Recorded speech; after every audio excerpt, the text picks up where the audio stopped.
3 minutes में अब हम लोग जल्दी से फ़ौरन समझ जाएँगे movements of the small intestine. 2 तरह की होती है, मिक्सिंग कॉन्ट्रैक्शन जिसको हम लोग सेगमेंट कॉन्ट्रैक्शन कहते हैं, और दूसरी होती है पेरिस्टोल्टिक कॉन्ट्रैक्शन जो कि हमारे पास होती है propulsive movement.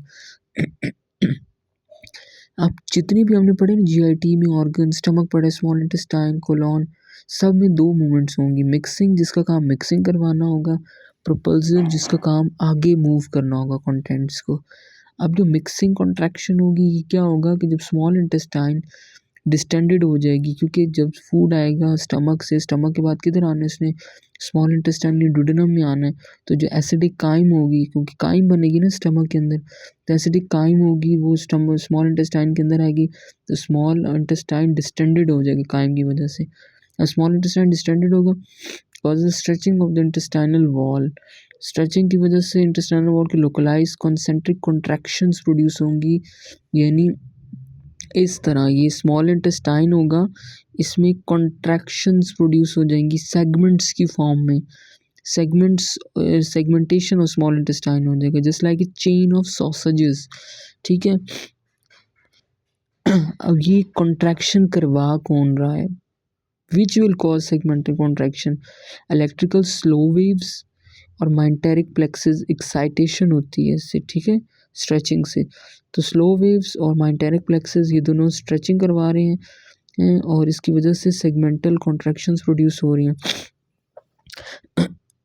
frequency of the segmental contraction, it depends upon the frequency of electrical slow waves, यानी 12 per minute in duodenum and jejunum। अभी हमने बात पढ़ी कि यहाँ से भी पढ़नी है हमने बात कि सेगमेंटल कॉन्ट्रैक्शन कौन, बेसिक इलेक्ट्रिकल रिदम और माइंटेरिक प्लेक्सिस जो कि इंटेरिक नर्वस सिस्टम का पार्ट है वो करवा रहा है। और अगर इसको इंटेरिक नर्वस सिस्टम को ब्लॉक कर दिया जाए एट्रोपिन ड्रग दे के, तो सिर्फ स्लो वेव्स नहीं प्रोड्यूस करवा सकती सेगमेंट कॉन्ट्रैक्शन, तो सेगमेंटल कॉन्ट्रैक्शन वीक हो जाएंगे। प्रोपल्सिव जिसका काम होता है पेरिस्टाल्सिस, तो अब पेरिस्टाल्सिस किस तरह होगी, काइम जो होगा स्मॉल इंटेस्टाइन में से propelled through small intestine bye peristaltic waves. ठीक है, इसकी कितनी वेलोसिटी होगी पेरिस्टाल्टिक वेव की, 0.5 to 20 सेंटीमीटर पर सेकेंड। फास्टर होगी ये कॉन्ट्रैक्शन होंगी in the proximal intestine, slower होंगी ये peristaltic contraction. They die out after 3 to 5 centimetre.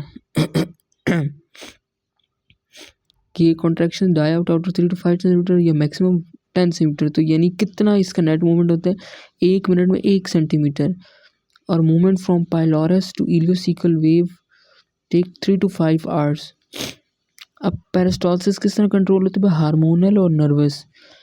अब हार्मोन्स की बात की जाए तो जो कि स्टिमुलेट करते हैं पेरिस्टाल्टिक मूवमेंट को, ये इनहिबिट करेंगे सिक्रीटिन और glucagon, cholecystokinin, gastrin, motilin, serotonin, insulin. ठीक है, ये हार्मोनल है।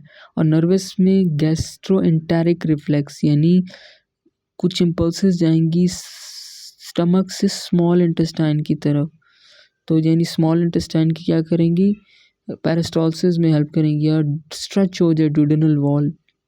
ठीक है, यही वाली बातें सारी इधर लिखी हुई हैं, ये जो हम पढ़ चुके हैं अभी। ये बड़ा इंपॉर्टेंट है, peristaltic rush, powerful rapid peristalsis क्यों होता है, क्या होता है। मेडिकल गेटवे के नोट से करना है। When there is intense irritation of intestinal mucosa,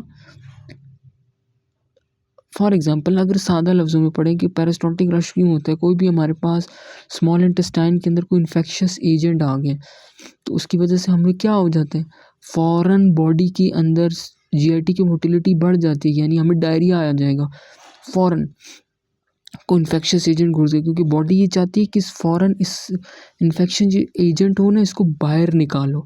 अब बाहर निकालने के लिए ये पेरिस्टाल्सिस का मैकेनिज़्म होता है, ये रैपिड हो जाएगा, यानी कोई इरिटेशन होगी इंटेस्टाइनल म्यूकोजा की, कोई डिफरेंट जरासीम आ गए हैं तो उसकी वजह से हमारे पास क्या होगा, इन्फेक्शियस डायरिया होगा। यानी जो सिग्नल्स होंगे वो जाएंगे, नर्व सिग्नल्स इम्पल्सेस के थ्रू जाएंगी ऑटोनॉमिक नर्वस सिस्टम, ब्रेन से माइंटेरिक प्लेक्सेस, और इसकी वजह से क्या होगा, पावरफुल एंड रैपिड पेरिस्टाल्सिस होगी। बॉडी कहेगी कि फ़ौरन इसको बाहर निकालो।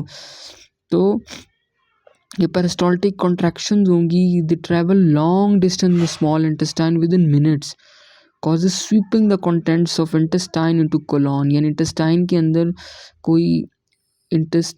इंटेस्टाइन मुकोसा की कोई इरिटेशन आ गई है, कोई ऐसी जरासीम आ गया, तो फिर पेरिस्टाल्टिक कॉन्ट्रैक्शन वेव जनरेट होंगी। तो ये क्या करेंगी, सारे स्वीप कर देंगी contents of small intestine into the colon, ताकि इसको बॉडी से बाहर निकाले। कोलॉन लार्ज इंटेस्टाइन का पार्ट है। तो बस यही है।